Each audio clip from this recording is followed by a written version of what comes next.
I'm Amy Johnson. I am 41 years old and I'm a breast cancer survivor. This year, I am one of Tri-Cities Making Strides Women Mean Business. The Women Mean Business campaign is a program of American Cancer Society designed to raise awareness and funds for breast cancer. My breast cancer story starts when I was 5 years old, and that was the year my mom, at the age of 34, was diagnosed with breast cancer. And as a 5-year-old, I didn't really understand what was going on. I knew my mom was scared, and she was in the hospital for what felt like a long time. She was sick for a very long time and missed most of my kindergarten year. In fact, I remember the day of my kindergarten photo, my grandmother was the one that got me ready for school, and my mom was so mad that she let me wear this plastic pink headband in my first school picture. But as I got older, I realized that it was breast cancer that my mom had had, and I also realized that that was likely going to be part of my story one day. When I turned 19, I found my first lump, and I called my mom, and she took me to her surgeon, and fortunately that lump turned out to be benign. It was a fibrous cyst, and that was something that we learned at the time I was prone to, and as a result of that, it was going to make it very difficult to detect a breast cancer lump if and when that were to ever happen. So that meant a few more mammograms in my future, and then when I turned 24, 10 years before the age my mom was when she was diagnosed, I started to receive mammograms on an annual basis. And this became part of my routine to the point that even they would find a lump, we would follow up with an ultrasound, and it just seemed normal to me to do that. And every time it was a cyst, so I was never that scared. There were even a couple years I had to miss my mammograms because I was pregnant, which was very rare for a mammogram patient. And then I also remember every time I'd moved a couple of times, so every time I went to see a new center, the nurse, the radiologist, the patients in the room would always look at me with empathy, or even comment on the fact that I was so young and I must be scared to be having my first mammogram. And I would even joke that I probably had the most photographed breasts of anyone there that day. When I was 34, another lump was found that caused some concern, and due to the age that I was, the same as my mother, we did another ultrasound, and same thing happened. It turned out to be one of the cysts. But at my doctor's urging, we decided to see a breast specialist. That was the first time I met my breast surgeon. And given my age and just the nature of the lumps that I had and the dense tissue that I had in my breasts, we decided to do an MRI and to do genetic testing. And the MRI was negative, and several weeks later, I got my genetic test results back, and I was negative for BRCA1 and BRCA2.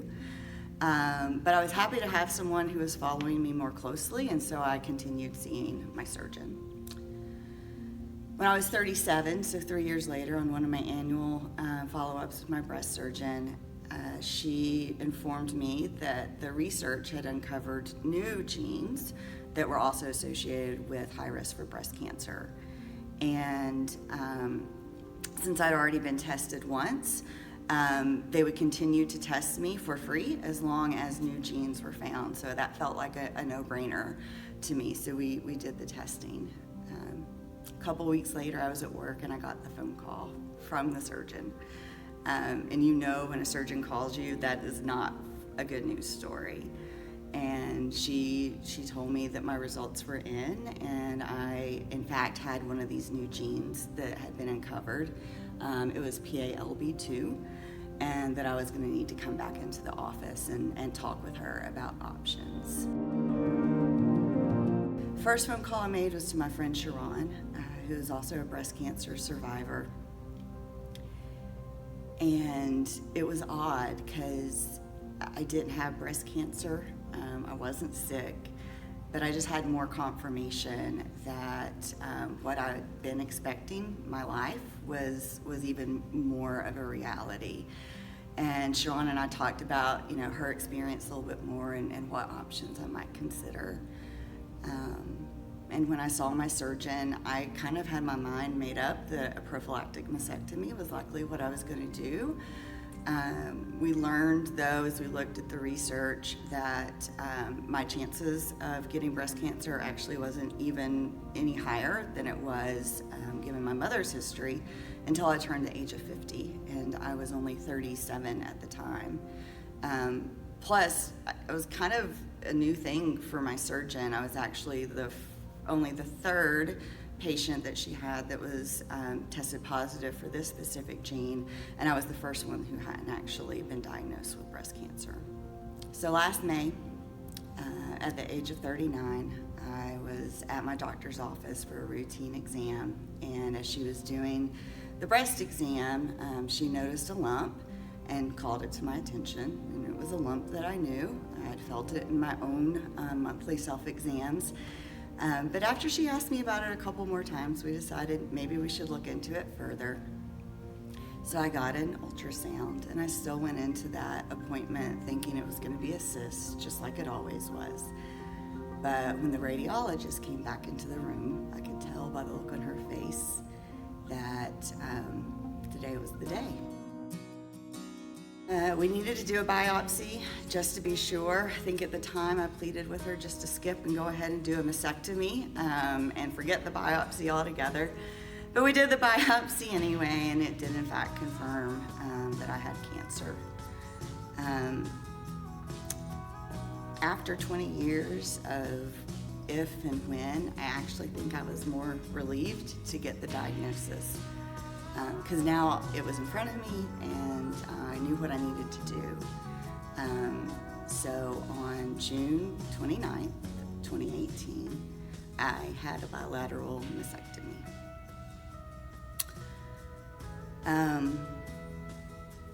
I also had some coworkers that were going through the same thing at the same time as me. And it's this odd instant sisterhood that you formed. We had a lot of the same physicians and surgeons, and we were able to share experiences, and each of our experiences were different, but each of us are here today to fight against breast cancer. I was fortunate that my cancer hadn't spread to my lymph nodes, and based off of additional research around Oncotype scoring, I actually fell into a new category of a score that meant I didn't have to have chemotherapy with my cancer treatment either. My daughter, who's 10 years old, is going to have her genetic testing done when she turns 18. And while I pray it's not the case, her story will likely be the same as mine and her grandmother's. So now what? Do your monthly self-exams. If you're over the age of 40, get your annual mammograms. If you have any history of breast cancer in your family, consider genetic testing.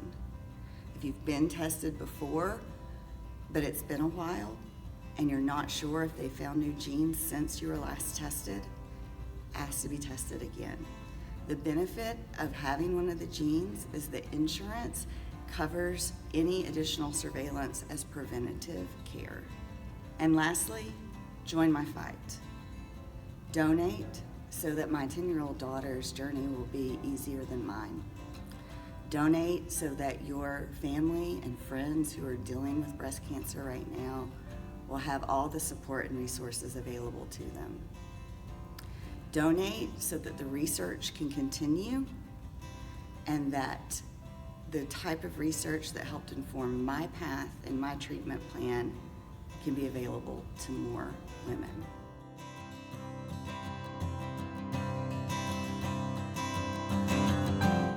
You can follow my Facebook page, Amy Johnson, Women Mean Business 2019, for more information on how you can get involved where and how you can donate, and other activities and events that we have planned.